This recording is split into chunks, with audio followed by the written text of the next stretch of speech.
चार में उतरे सीएम धामी। सीएम का बिहार में हुआ जोरदार स्वागत। देवेश कांत सिंह की नामांकन रैली में हुए शामिल। सीएम के संबोधन में हजारों की संख्या में भीड़ उमड़ी।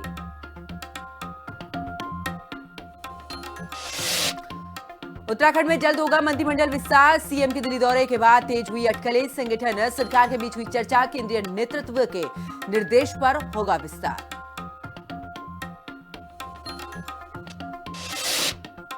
वक्फ संपत्तियों की पारदर्शिता के लिए वक्फ पोर्टल शुरू। संपत्तियों के पंजीकरण को लेकर मिली कई शिकायतें। अवैध रूप से संपत्तियां छिपाने वालों पर होगी कार्रवाई। पोर्टल पर संपत्ति दर्ज नहीं कराने वाले वक्फ माफिया कहलाएंगे।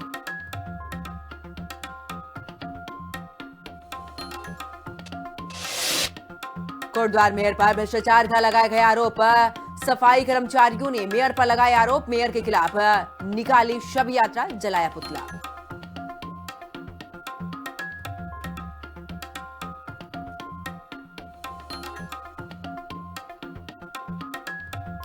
नमस्कार, हिंदी खबर देख रहे हैं आप। मैं हूं आपके साथ पंकज यादव। शुरुआत करते हैं बड़ी खबर के साथ। सीएम पुष्कर सिंह धामी इस दौरान बिहार के सिवान में गोरिया कोठी पहुंचे, जहां पर विधानसभा क्षेत्र में बीजेपी प्रत्याशी देवेश कांत सिंह के समर्थन में आयोजित नामांकन सभा को भी संबोधित किया। उत्तर प्रदेश के डिप्टी सीएम केशव प्रसाद मौर्य के साथ सभा में शामिल होकर सीएम धामी ने जनता से एनडीए को प्रचंड मतों से विजयी बनाने की अपील भी की है। मुख्यमंत्री ने कहा कि एक और प्रधानमंत्री नरेंद्र मोदी और नीतीश कुमार के नेतृत्व में डबल इंजन की सरकार ने बिहार में अभूतपूर्व यहां पर विकास कार्य किए हैं। वहीं राष्ट्रीय जनता दल के शासनकाल में बिहार में जंगल राज हावी था। इसीलिए बिहार की जनता राज्य के भविष्य को देखते हुए अपना फैसला दे।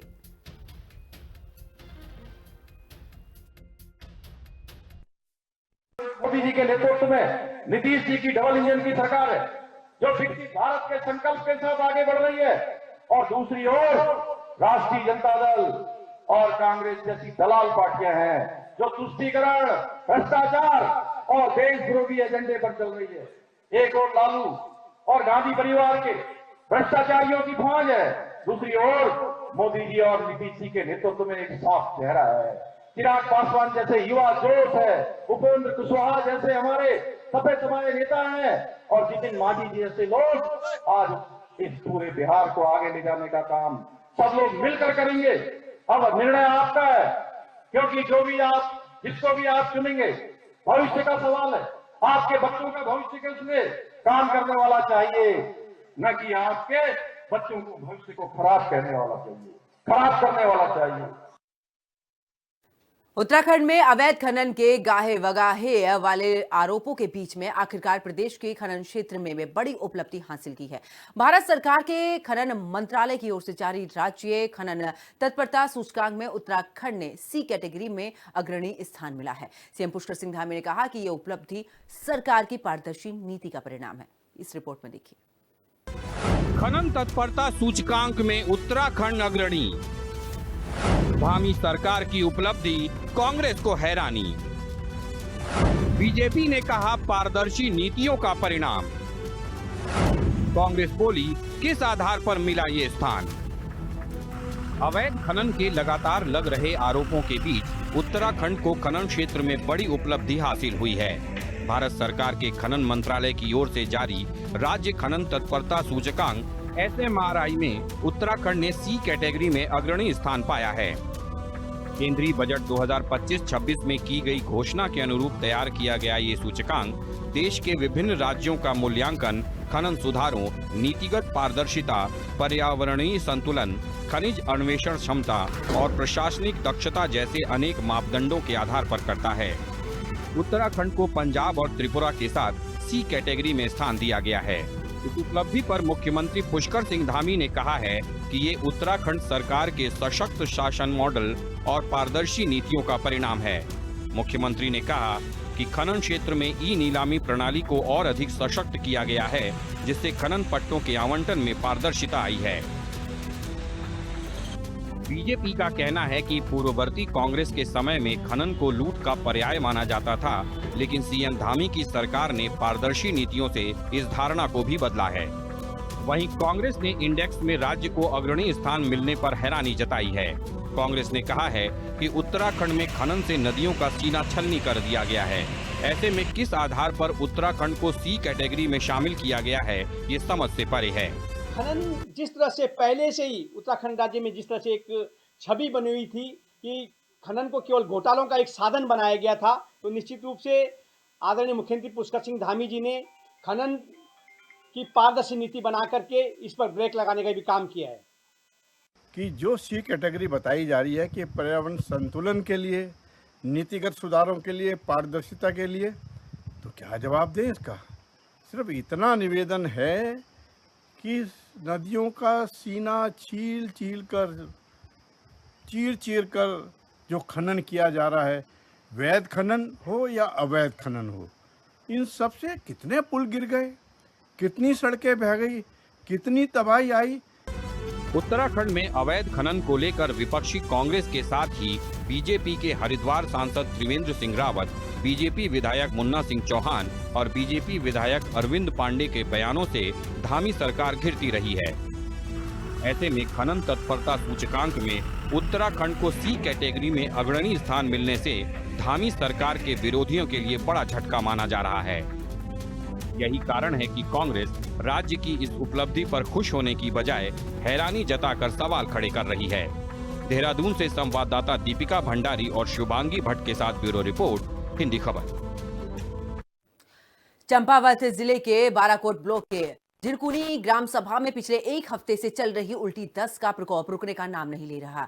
4 मरीजों को लोहाघाट उप जिला अस्पताल में भर्ती कराया गया है। उल्टी दस्त से पीड़ित मरीजों का हालचाल जानने लोहाघाट के पूर्व बीजेपी विधायक कपूरन सिंह पहुंचे हैं अस्पताल, जहां पर उन्होंने चिकित्सा अधीक्षक से मरीजों की हालत की जानकारी ली है। इसके अलावा पूर्व विधायक ने सीएमओ से फोन पर बातचीत कर गाँव में स्वास्थ्य विभाग की टीम भेजने को कहा है।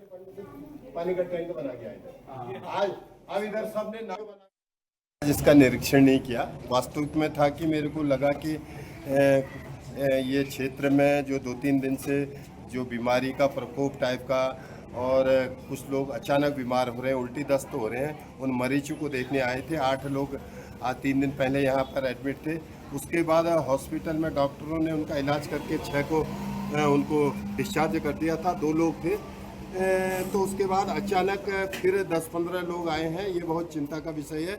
आज 4 पेशेंट आए हैं, जिसमें से 3 पेशेंट एक ही फैमिली के हैं, जिनमें एक उनका बच्चा है, 2 लोग हैं और सुबह डिहाइड्रेशन और लूज मोशन वॉमिटिंग के साथ आए हैं। 3 को प्रॉपर ट्रीटमेंट दिया जा चुका है, बिल्कुल ठीक है। 2 हमारे 2 पुराने पेशेंट जो एडमिट हैं, उनका भी दवाई ट्रीटमेंट चल रहा है। आज उनकी छुट्टी कर देंगे, वो बिल्कुल पूर्ण रूप से ठीक है। तो 4 पेशेंट आज भी आए हैं। इससे पहले 2 पुराने पेशेंट हमारे हैं और सब घर चले गए हैं। 8 थे टोटल। अभी दिक्कत है ही गांव में, और मैं तो एक निवेदन करूंगा कि अपना डॉक्टर साहब से एक टीम बना के वहाँ भेजें जो लगातार निगरानी रखे वहाँ पे गाँव में। अभी ठीक है, 4 पेशेंट तो अभी हैं यहाँ जो नए आज आ रखे हैं, और वहाँ भी गाँव में दिक्कत है ही। और पड़ोस में छुला पे ग्राम पंचायत पड़ती है, वहाँ भी 4-5 पेशेंट हैं। से आई हूँ, आंगनबाड़ी कार्यकर्ती हूँ। सब मेरे यहाँ एक हफ्ते से लगातार उल्टी दस्त हो रही है। 8 पेशेंट मेरे घर पहुँच गए यहाँ से, और 4 आज आए हैं सर। तो चलिए बात टिहरी की करते हैं, जहां पर डीएम नितिका खंडेलवाल ने अधिकारियों के साथ, इसके अलावा जनप्रतिनिधियों के साथ तहसील धनोल्टी के आपदा प्रभावित क्षेत्रों का निरीक्षण किया है। डीएम ने चिफलडी, तोलिया, काटल, इसके अलावा आपको बता दें कि रगड़ गांव, घुड़साल गांव का भी स्थलीय निरीक्षण कर जन समस्याओं को सुना है। डीएम ने संबंधित अधिकारियों को जरूरी कार्रवाई करने के निर्देश भी दिए।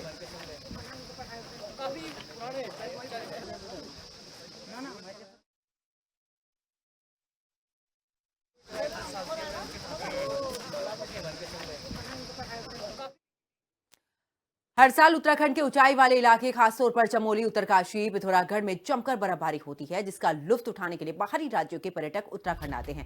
लेकिन इस बार उत्तराखंड मौसम विभाग की बात करें तो वैज्ञानिकों ने यह साफ कर दिया है कि अगले 3 महीने तक किसी भी तरह की कोई भी भारी बर्फबारी नहीं होगी। मौसम विभाग के निदेशक CS सोमन ने यह साफ कर दिया है कि दिसंबर तक किसी भी तरीके की भारी बर्फबारी का अलर्ट उत्तराखंड में नहीं है। हाँ, अगले 1 हफ्ते के अंदर कुछ इलाकों में हल्की फुल्की बर्फबारी हो सकती है, लेकिन भारी बर्फबारी का अब तक कोई अलर्ट नहीं है।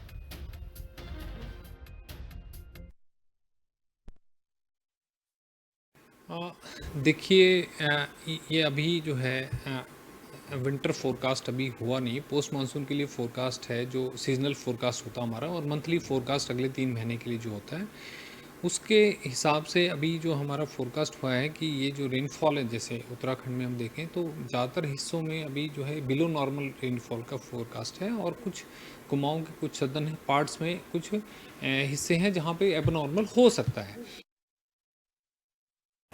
देखिए, जो एमडी द्वारा लॉन्ग रेंज फोरकास्ट जारी किया गया है उसके अनुसार जो उत्तराखंड में अक्टूबर, नवंबर, दिसंबर जो महीने हैं तो इनमें कुल मिलाकर के पोस्ट मानसून सीज़न आता है। तो पोस्ट मानसून सीज़न में जो बर्फ़बारी या जो बारिश है वो सामान्य के आसपास रहने की संभावना है। कहीं कहीं जो है जैसे सामान्य, और कहीं कहीं सामान्य से कम या सामान्य से कुछ क्षेत्रों में, तो ओवरऑल मिलाकर के सामान्य के आसपास रह सकती है।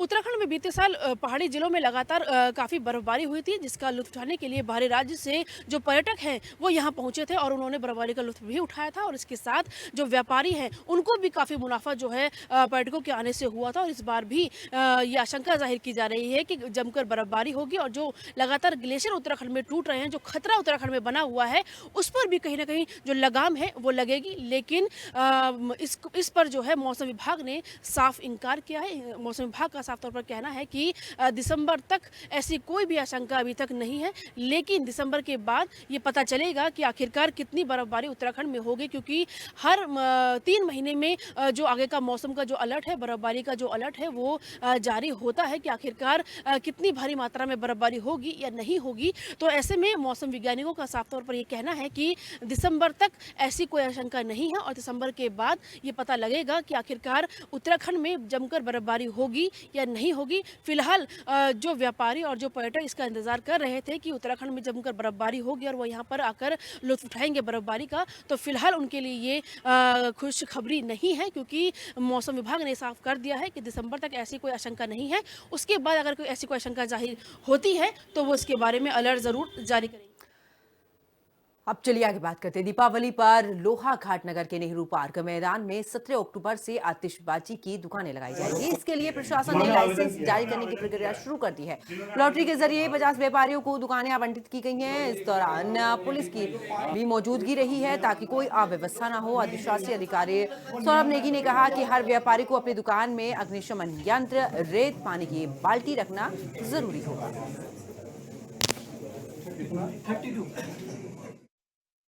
विभाग की तरफ से एसडीएम कोर्ट से बनेंगे। हमारी तरफ से जगह निर्धारित की गई है जो मीटिंग में पूर्व में की गई थी नगर पालिका का मैदान। जिन्होंने आवेदन किया है जिन्होंने किया वो बाहर वेट कर सकते हैं। उधर हल्द्वानी नगर निगम ने धनतेरस, दीपावली के त्योहार को देखते हुए पूरी तैयारी कर ली है। मुख्य नगर आयुक्त परितोष वर्मा ने सभी अधिकारियों, सफाई कर्मचारियों को कहा है कि त्योहार से पहले हर इलाके की अच्छे से सफाई होनी चाहिए। उन्होंने कहा कि शहर के किसी भी जगह कूड़ा कचरा नहीं दिखना चाहिए। इस काम के लिए नगर निगम ने नियमित सफाई टीमों के साथ साथ मोबाइल टीम, अतिरिक्त सफाई कर्मचारी भी लगाए हैं।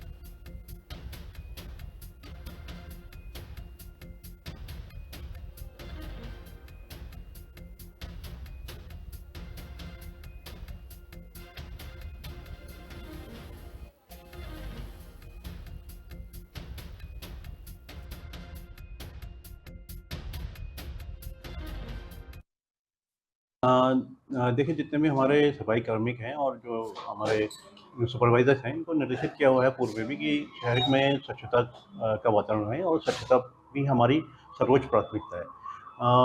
इस समय हमारा जो टीम्स हैं वो साफ सफाई कर रही हैं और जो एक पुरानी व्यवस्था थी कि रात के समय हम मेन रोड्स को साफ करते थे, उसको पुनः लागू करने के लिए निर्देशित कर दिया गया है।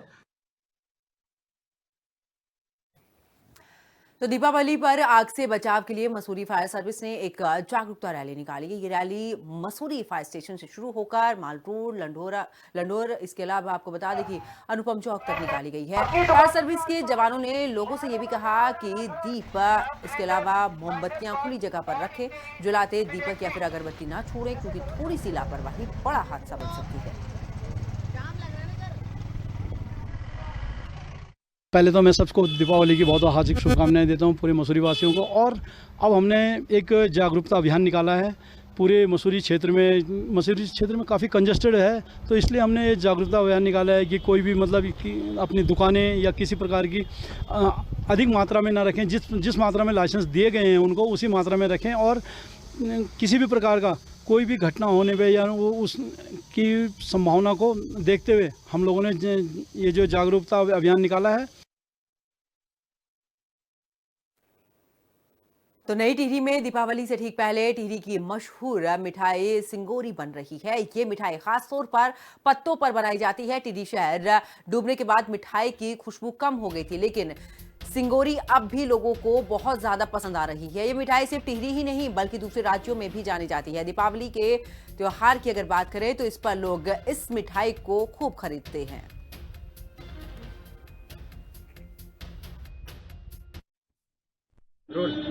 ऐतिहासिक पुरानी टिहरी शहर में कभी मालू के पत्तों पर जो है मिठाई बनाई जाती थी। शहर डूबने के बाद जो है ज़रूर जो लोगों को मिठाई के लिए भी तरसना पड़ा था, लेकिन अभी भी जो अगर हम जिंदा कहें मालू के पत्तों पे जो सिंगोरी बनाई जाती है। नई टिहरी में हमारे साथ चौहान जी हैं, लगातार जो मिठाई बनाते हैं दीपावली के समय, वो जो भी त्यौहार आते हैं वो त्योहारों में इसका लोग लुत्फ जरूर उठाते हैं। और एक मिठास होती है जहाँ एक और देश के अंदर दीपावली में मावा फर्जी तरह से मावा बेचा जा रहा है, गलत तरह से मावा बेचा जाता है और मिठाई की जांच होती है, कई सैंपल फेल हो जाते हैं। ऐसे में ये बहुत महत्वपूर्ण बात होगी कि जो है जो सिंगोरी है, ये प्रसिद्ध सिंगोरी का गीत नरेंद्र सिंह नेगी द्वारा भी लगाया गया था उत्तराखंड के अंदर, और जिस गीत को लोगों ने भी सुना था। लेकिन इस बार जो है दीपावली कुछ 2-3 दिन बाद दीपावली आने वाली है, इससे पहले सिंगोरी तैयार की जा रही है। और जो जंगलों में जो ये पेड़ मिलता है, इस पेड़ के जो पत्ते होते हैं उनसे सिंगोरी तैयार की जाती है। हमारे साथ चौहान जो वो डिटेल में बताएंगे कि किस तरह जो है मिठाई तैयार की जाती है। चौहान साहब, कब से आप इसका कारोबार कर रहे हैं? देखो जी, मुझे इसमें 38-40 साल हो गए। मुझे इस मिठाई को पुरानी टिहरी से बनाते आ रहे हैं। हमारे पिताजी बनाते थे। हमारी चौहान स्वीट्स ऑफ पुरानी टिहरी में भी थी। अब 25 साल लगभग मुझे नई टिहरी में भी हो गए हैं। और मैं प्रयास करता हूँ कि हमेशा फ्रेश मिठाई मिले, और पर डे शाम को बनती है, सुबह ये दूसरे दिन ये बिकने के लिए तैयार हो जाती है।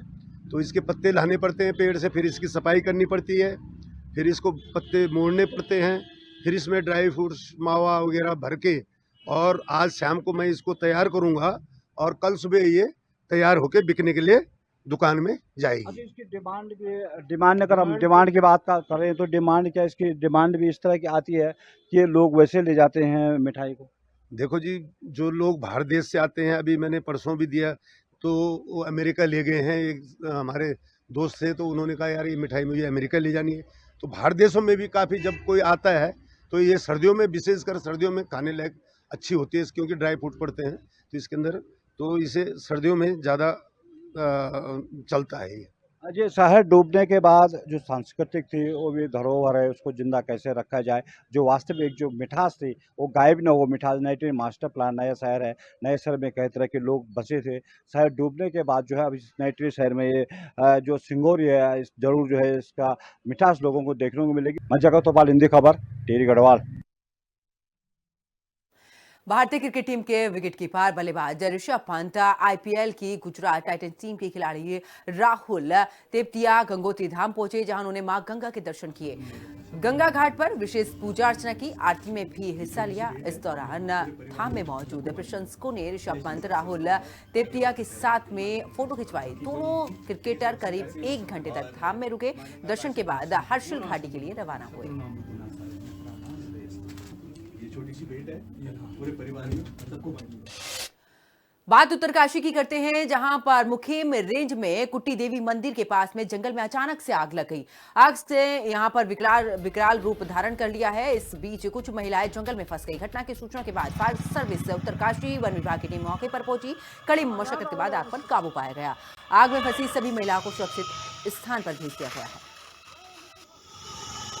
देखिए, यहाँ पर आग लगी है, जहाँ पर सूचना मिलती हुई फायर ब्रिगेड की टीम मौके पर पहुंची है। और ऐसे में यहाँ पर महिलाएं भी फंसी थी इस आग में, लेकिन उन्हें सुरक्षित बाहर निकाला गया, जिसके बाद उन्हें सुरक्षित स्थान पर भी छोड़ दिया गया है। फिलहाल किसी के हताहत होने की कोई जानकारी अभी तक नहीं मिल पाई है, लेकिन आपको बता दें कि ये आग यहां पर लगी, जिसके बाद सूचना मिलते ही दमकल की गाड़ियां भी मौके पर पहुंची। साइबर सुरक्षा माह के तहत एएसपी साइबर क्राइम कुश मिश्रा ने आम जनता को डिजिटल धोखाधड़ी से सचेत किया है।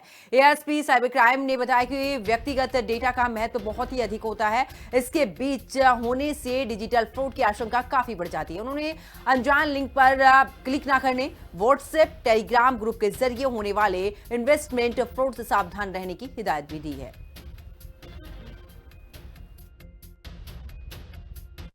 देखिए, सिक्योरिटी ब्रीच बहुत तरीके की होती है, जैसे कि मैंने आपको बताया टाइप्स ऑफ फ्रॉड्स हैं। डिजिटल फ्रॉड आपका डिजिटल अरेस्ट हो गया, इन्वेस्टमेंट फ्रॉड हो गया, जॉब रिलेटेड स्कैम्स हो गए, फेक ऐप स्कैम्स हो गया, एसएमएस बॉम्बिंग हो गया, OTP sharing and other kinds of scams are there. तो इसमें जो डिजिटल अरेस्ट और ये सारी चीजें हैं, ये आपका डाटा जब ब्रीच हो जाता है तभी क्रिमिनल उस डाटा को इस्तेमाल करके यूज करता है एंड उसको अपने फायदे के लिए इस्तेमाल करता है। तो उधर ऋषिकेश के पास मुनि की रेती में दीपावली के त्योहार पर लोगों को पैदल चलने में परेशानी न हो, इसके लिए पुलिस सख्त सक्रिय नजर आई है। सड़कों पर अतिक्रमण करने वालों के खिलाफ पुलिस एक्शन में नजर आई है। पुलिस ने आधा दर्जन से अधिक अतिक्रमण करने वालों को पुलिस ने सड़क से हटाया है। पुलिस ने चेतावनी दी है कि दोबारा अतिक्रमण करने की कोशिश अगर होगी तो संबंधित के खिलाफ यहां पर कानूनी कार्रवाई भी की जाएगी।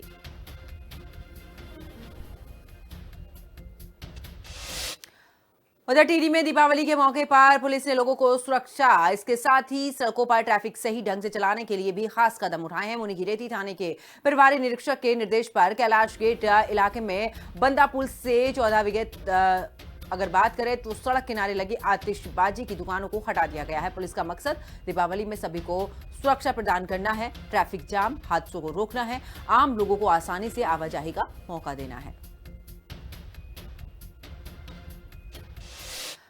तो उधर उत्तरकाशी में एक महिला के मुस्लिम समुदाय के युवक के जूते से पिटाई का वीडियो अब सोशल मीडिया पर वायरल हो रहा है। ये वीडियो आपको बता दें कि मातली बंदरकोट का बताया जा रहा है और आपको ये भी जानकारी दे दें कि युवक ने महिला की लड़की से यहाँ पर बदतमीजी की थी और इसी के तहत महिला ने जूता निकालकर युवक की जमकर पिटाई की। घटना के बाद युवक फरार चल रहा है। हिंदू संगठन से जुड़े लोग युवक की गिरफ्तारी की मांग कर रहे हैं। जैसे आजकल आपने देखा 10 दिन के अंदर यहाँ पे 2-3 वीडियो वायरल हुए और थूक जिहाद वाला को असली वीडियो बना रहा था तो वो भी वायरल हुआ। बिल्कुल वास्तविक पाए गए ये लोग, क्या है सजा के हकदार भी पाए गए। और यहाँ पे जो हम बोलते आ रहे हैं बजरंग दल विश्व हिंदू परिषद लगातार बोलते आ रहा है, यहाँ पे लैंड जिहाद, लव जिहाद, डेमोग्राफी का बहुत चेंज किया जा रहा है। एक और वीडियो वायरल हो रहा था वो बंदरकोट साइड का, तो उसमें भी यही था कि वो उसका पंचर का और नाई की दुकान थी वहाँ पे और कुछ कमेंट कर रहा था किसी लड़की को, तो उसकी माँ उससे बिल्कुल थोड़ा उससे मारपीट की, उसकी लड़की को परेशान करता था। तो खबर रुद्रप्रयाग से है, जहां पर नशे में धुत ट्रोला चालक ने 2 कार के साथ 4 पहिया जो वाहन थे उनको भी कुचल दिया है। साथ ही आपको बता दें कि जिससे गुस्साए स्थानीय लोगों ने जमकर धुनाई कर दी है। इस दौरान राजमार्ग से गुजर रहे रुद्रप्रयाग विधायक की भी महिलाओं के साथ में तीखी नोकझोंक हुई है, जिसको लेकर आक्रोशित महिलाओं ने कोतवाली में विधायक की शिकायत की है। मामला बद्रीनाथ हाईवे पर बताया जा रहा है। तो उसी ने कार को भी पलटा जहाँ पे तो आखिरकार गुस्साए लोगों ने चालक को पीटा, लेकिन आपको ये भी बता दें कि विधायक जब पहुंचे हैं उनके साथ भी महिलाओं की नोकझोंक हुई है, जिसके बाद महिलाओं ने कोतवाली पहुंचकर विधायक के खिलाफ भी शिकायत दर्ज कराने की बात कही है। तो इस बुलेटिन में फिलहाल इतना ही। आप देखते रहिए हिंदी खबर।